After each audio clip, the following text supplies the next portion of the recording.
Hey guys, so I got a lot of positive feedback and a lot of good comments from the first video that I ever posted actually, which was my health and diet tips video. And a lot of you wanted to know in more detail kind of why I lost the weight, how I lost the weight, and what I do currently to stay motivated, and my exercise routine and my diet routine. So yeah, this video is basically just gonna address a lot of those questions. So yeah, let's get started. I guess it all started when I was about 14 years old. I ate a lot of junk food, a lot of bad food, and I ate a lot of it as well. I never exercised, and I didn't really care about my appearance or my health or anything. So when I was in 9th grade, I started liking this guy. I had a little crush on him. I found out that he had a crush on me, or that he kind of liked me. I was so shocked because, I was fat, I wasn't social with anyone, and I didn't even know that he knew who I was. Anyway, so that kind of opened my eyes, and I was like, okay, so I'm not just a fly on the wall. I want people to notice me, and I want to be noticed. Anyway, so I guess that kind of just prompted me, a little thing switched in me that I was just like, okay, I want to start looking good, and I want to start feeling good about myself. And it's kind of sad that it's all because of this one person, but it's not really. I mean, that was just kind of what switched me. Anyway, so I made a bet with the friend that I had at the time. I told her that I wanted to lose the weight, and she was really supportive, and that's a good thing. Surround yourself with supportive people. So I told her that we should give up chocolate for 1 year, because I used to love chocolate. I would eat so much chocolate, and I thought that if I gave this thing up, then maybe that could help me lose weight. So I told her, and she was like, what, you're crazy? And I was like, no, let's do it. And we did it. Basically, for 1 year, we didn't touch chocolate, and we did it together, so it was kind of like a fun thing, I guess. This decision led me to make other healthier choices. For example, instead of having something really sweet for dessert, I would choose to eat fruit, for example, or I would skip the whole dessert period. I just stopped eating junk food in all for that 1 year. And I just stuck to it because I wanted to really see if it would make a difference. I also started exercising. I was really motivated to start exercising because that is how your body truly changes. Your diet is a big part of your health, but also exercising is really important. So I told myself that I was going to go to the gym 3 times a week. 3 times a week for 45 minutes. And if I just did that, I would lose weight. It was really hard. Sometimes I did not want to go to the gym, but I just made myself do it. I think it's really good that I stuck to it, because 1 year later, after controlling my diet and doing my exercises, I lost 40 pounds. It really did work, and it's the only thing that works. You don't believe these pills or diet fads. It's all comes down to what you put in your mouth and how you move your body. And that's 2 basic things. Anyway, after I lost the weight, I didn't stop. It wasn't like I reached my goal and I was like, okay, peace out, I'm going on vacation. I kept going at this rate that I was going at. And I didn't lose more weight because I would be really too skinny, but I kept the weight that I was at. I kept on toning my muscles. I kept on getting better at the exercises that I was doing. So running, biking, whatever it was. And I saw really big improvements. And yeah, I haven't stopped since. I'm 21 years old now, and I've been exercising ever since I lost the weight. And I'm not planning to stop. But yeah, so stick to it, even if you have reached your goal.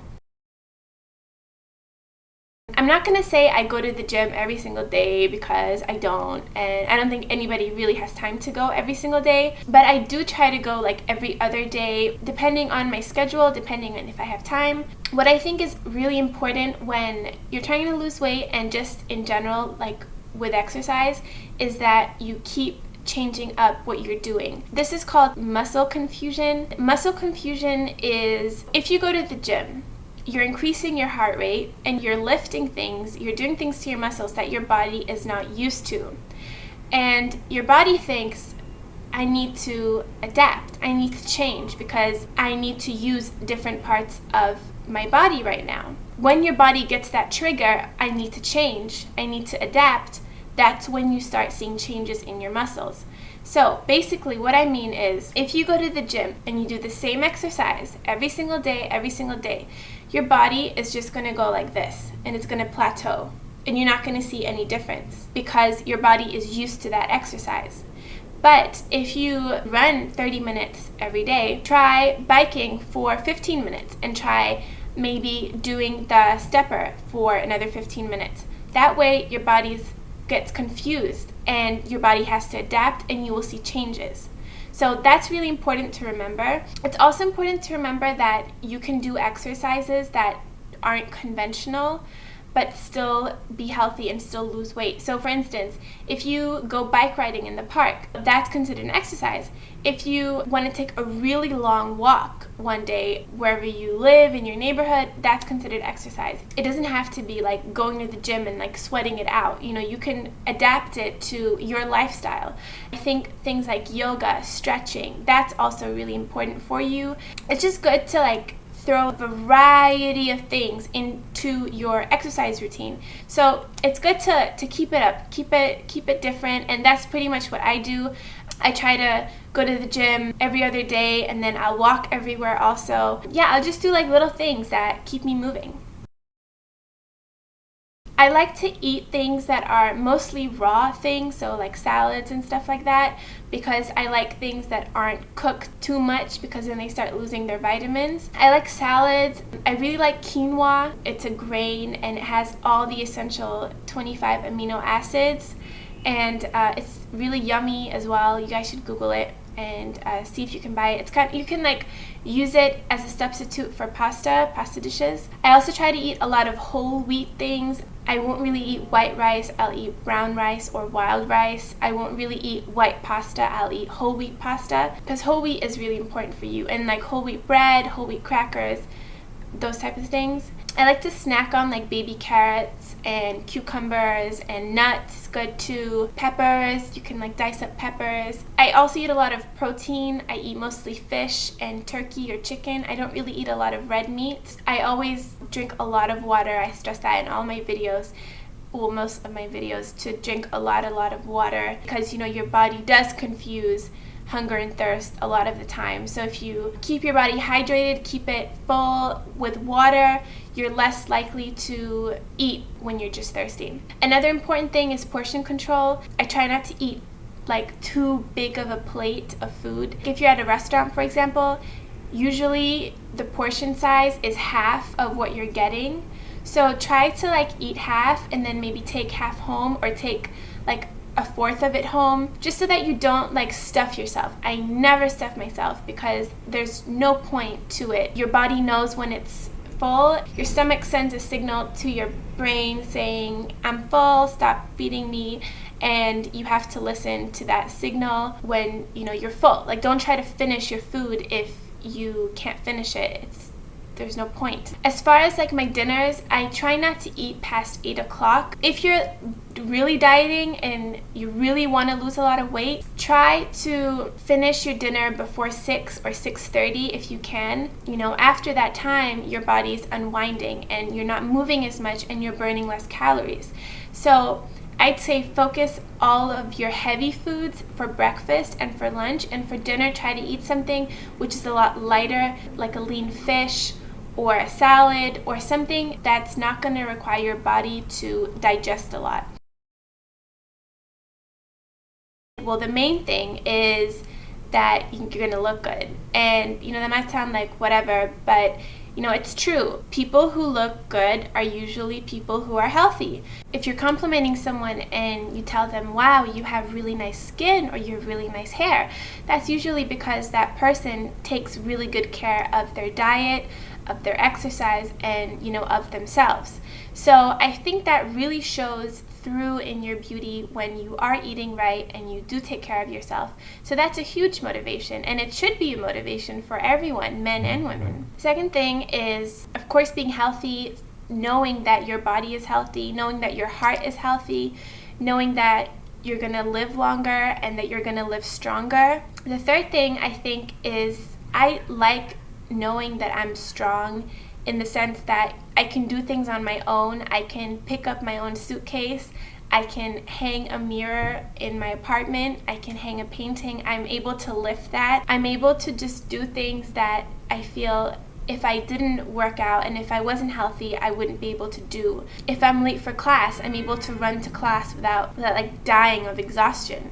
I'm able to go to the grocery store and carry my groceries back to my apartment without feeling like my arm's gonna fall off. That to me is a huge motivation, just knowing that you can do things on your own. I like that, I like that fact. Another thing that I think is a good motivator is when you're healthy and you have a good eating habit and you've established a good exercise routine, actually completing what you want, you are building your own self-esteem, you're building your own good positive mentality, which is so important. And I think that if you have that can-do motivation and that I can do anything attitude with yourself and your body, imagine the things that you can apply that attitude into the world.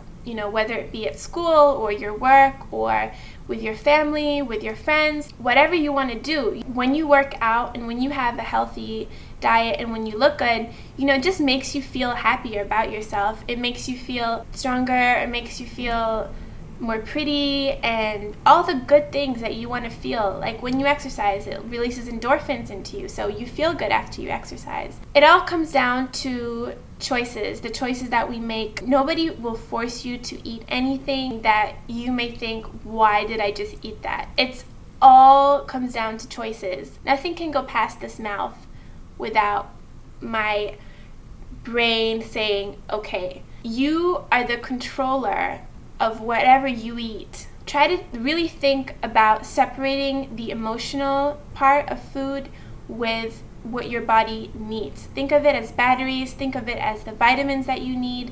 Think of food as something that your body needs to live and not what it wants to feel happy about. You can do other things to make you feel happy, but try to separate the two, because it does get dangerous when people eat emotionally. I used to eat emotionally. I sometimes still do, and I have to stop myself from that. So yeah, you basically are the one who is going to make any type of change in your body with your exercise, with your diet. If you have no clue about what exercises to do, what is good for you, what food to eat, don't be afraid to get a professional person to come and help you. It might be costly, but think of it as investing in yourself. If you join a gym, try to get a trainer for like a month or 2 months so that he or she can really teach you what exercises to do. It's so important to know what to do. And if you don't know anything about food, try to research it, speak to a dietitian or to a nutritionist, and spend that $200 or $300. Think of it as investing in yourself, and think of it as, you're learning stuff that you'll be able to keep for the rest of your life. And once you do know about the exercise that you are supposed to do and the foods that you are supposed to eat, then you don't need those people anymore. You've learned what you needed to learn, and you can continue on your own. And that's what happened to me. I lost the weight by myself. I think when I was about 18 years old, I wanted to have a trainer because I wanted to find out more about the exercises that I should be doing, if I'm doing the exercises right, what I should be eating. So I saw a trainer. She taught me so many things, so many invaluable things. Okay, so I hope that I answered a few of your questions and maybe gave you some more tips. I want to say thank you to all of the questions that you guys have asked me and for your comments. It's so cool that you guys actually respond, and some people have told me about their weight loss story. Some people are saying that I motivated them to start losing weight, and that's amazing. That's more than what I ever thought these videos could do. So definitely keep the comments coming, keep the questions coming, and yeah, update me with your stories. You know, if you are trying to lose weight, if you have any tips for me, I would love to know, and I'm sure other people who are watching this video would also like to know. So definitely leave me a comment below. I hope that you guys like this video, and I will see you all in my next one. Mwah! Bye!